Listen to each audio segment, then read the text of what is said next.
Last 5 বছরে পার্লামেন্টে আপনার 195টা ডিবেট, 350-র বেশি কোশ্চেন, 82% অ্যাটেন্ডেন্স এবং 3টে প্রাইভেট মেম্বার বিল সাবমিশন করেছেন। এইটা আপনার যে কত বড় অ্যাচিভমেন্ট এবারে ভোটের ক্ষেত্রে?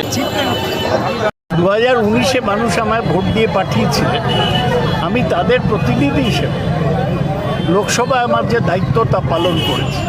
আমি এটা অ্যাচিভমেন্ট হিসেবে দেখি না, আমার কর্তব্য পুরো করার দিকে দেখি। পার্লামেন্টে স্যার আপনাকে আগামী দিনে কী হিসেবে আমরা দেখতে পাবো? সেটা নির্ভর করে, যদি মোদি হেরে যায় আমরা শাসক দলে থাকি, সুতরাং তখন আরও বেশি কাজ করতে পারবো। আমাদের লড়াই তো মোদিকে হারানোর লড়াই। কোশ্চেন আওয়ারে আপনি সুযোগ পেলে স্যার কোন বিষয়গুলো উত্থাপন করবেন? সব বিষয়, সবচেয়ে বেশি বাংলার প্রতি বঞ্চনার বিষয়টা উত্থাপন। যেভাবে বাংলাকে তার ন্যায্য পাওনা দিচ্ছে না, তার বিরুদ্ধে আমরা সোচ্চার হব। আপনার বিরুদ্ধে শিলভদ্র দত্ত, সুজন চক্রবর্তী, যদিও সুজন চক্রবর্তী সাংসদ হওয়ার অভিজ্ঞতা রয়েছে, এই বিষয়ে আপনি কী বলবেন? না, ওরা তো বিধানসভা ভোটেই হেরে যাচ্ছেন বিপুল ভোটে।